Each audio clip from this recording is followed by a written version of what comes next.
Добро вечер, Ирана. Како што веќе можевме да слушнеме, денеска и беше одреден притвор на специјалната јавна обвинителка Катица Јанева. Но и покрај тоа што наредните, барем за сега 30 дена, Катица Јанева ќе ги помине во шутка, случајот рекето станува повторно да биде во фокусот на јавноста, каде што стануваат низа на неодговорени прашања околу оваа афера. Бичава гостин во овие вести со нас е долгогодишниот новинар Сашо Димовски, кој долго време ги следи судските процеси во државата. Добро вечер. Добро вечер. Значи, оваа вечерва побара притвор за Катица Јанева, судот на претходна постапка го одобри притворот. Кажете ми, дали очекувавте ваква разврска и ваков резултат? Па очекував веројатно на 15 минути од месец кога почна со оваа афера, бидејќи тогаш тврдеа дека оставката на Катица Јанева нема никаква врска со случајов, за денес истите обвинители да кажат дека имале сомневања, ама не биле баш на степен за да определат притвор. Снимката на која се слуша гласот на Катица Јанева беше достапна и тогаш и денеска. Да не излезеше таа во јавност и да немаше притисок од јавноста, ние уште долго веројатно ќе слушавме изјави од Катица од типот како што ја даде вчера, каде што вели јас се уште сум специјален јавен обвинител. Прво што јас очекував беше во минатиот месец кога ги затворија нив двајца да побараат за нејзе суспендирање од функцијата за да не може да забришува по дома некакви компјутери, па макар и на стручните соработници, да прави и да наредува работи во специјалното јавно обвинителство и под сомневање нели да уништи или прикрие докази. А ако се вратиме уште поназад, очекував некој да изреагира уште на 15 ноември, кога објавив дека нејзиниот син работи кај Боки 13 во неговата фирма и дека неговата позиција нормално се доведува во влијание на ова што го работи СЈО, бидејќи таму и во тоа време излегуваа многу информации кои не можеше да ги знае некој друг, а да не е близок со нив. Еве се виде блискоста во снимката. Каде можеме да алоцираме вината што по 40 дена од како е отворен случајот реке, дури денеска е претворена Катица Јанева? Тоа што излезе снимката во јавност е еден од добрите работи за јавноста, но лошите за системот. Ако ние вака се уште ги анализираме сите работи, независно што тоа беше лето, независно што биле одмори, значи ваков случај во кој еден специјален јавен обвинител е вмешан во криминал, можете да најдете можеби 1-2 случаи во светот.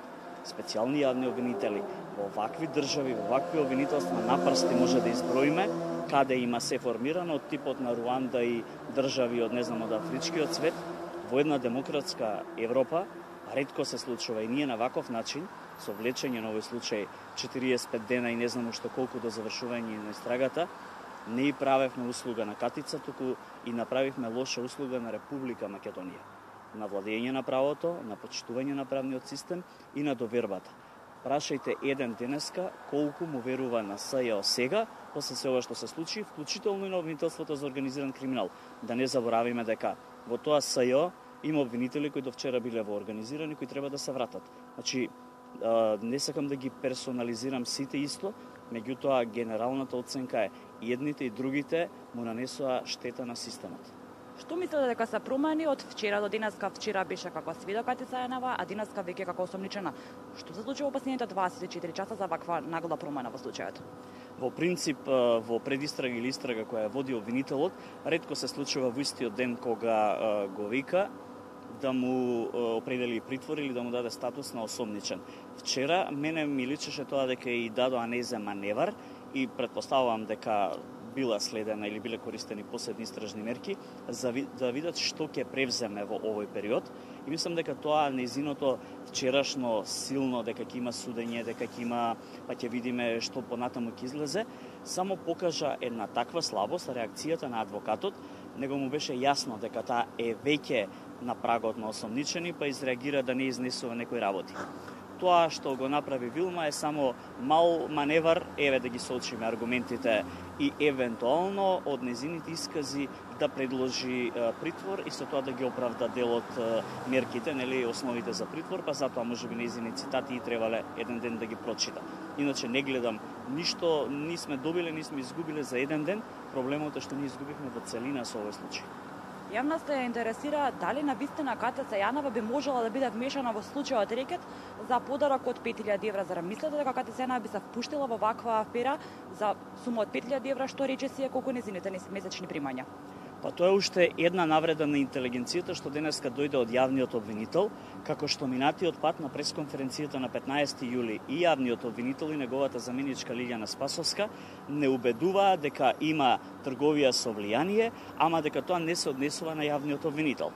Значи, ќе повторам, сликата, односно снимката излезе во јавност, сите видовме какво е овакво влијанието, кои действија се завршени и сега утврдија дека станува збор за злоупотреба, што требаше да биде направено тогаш, иако мислам дека злоупотребата не е единственото кривично дело кое треба во овој случај да остане како такво, бидејќи имаме ние тука и примање награда за противзаконско извршување, а понатаму кај ќе се докажат дека отишле парите, замрзнување на имотот, неизин, на блиски и така натаму, ќе бидат дел од мерките со кои таа штета може само да се ублажи, ама никако по меѓународниот углед на Република Македонија да се санира, затоа што сите предмети кои досега се водеа, јас сум убеден дека во Страсбург ќе паднат токму на тоа, на нефер постапка бидејќи биле подпишани од обвинител кој се докаже дека е корумпиран.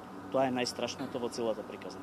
Околу случајот Рикет, денеска нели се прошири со обвинителката Катица Јанева, дали мислите дека овде ќе се затвори кругот или пак има и нови осомничени? Ако ја гледаме приказната дека тие одат паралелно во два правци, едно е рекет кој е даден во случајот Империја и парите се земени за враќање на пасош и други работи, а вториот дел кој се истражува за меѓународниот сојуз, бидејќи само пред 2 дена беше повикана бабата на која Силјан Мицевски префарла милионски суми за изградба на наводен старечки дом. Во тој дел треба да бидат повикани многу луѓе и да бидат земени на одговорност многу луѓе, почнувајќи од јавни личности, политичари, телевизиски фаци и така натаму, низ чии сметки поминале не 10.000 евра, туку до 1.000.000 евра преку сметките за наводни и интелектуални и други услуги кои ги давале за Меѓународниот сојуз и неговите наводни проекти на Бојан Јовановски, викан Боки 13. Денеска државниот јавен обвинител Јуевски истакна дека ќе треба до Советот на обвинители да биде испратено дека треба да се одбере нов специјален јавен обвинител. Што мислите, ќе има ли во овие 30 дена избор на специјален обвинител? На моје прашање вечерва обвинителката Русковска рече дека утре ќе го извести Советот, бидејќи денеска не стигнала, но со председател како што е Коле Штериев, ја утре очекувам филозофска седница на Советот, а не правна, бидејќи тој се обидува 3 дена поред да наметне филозофско прашање дека немал законско решение како да постават ВД шеф.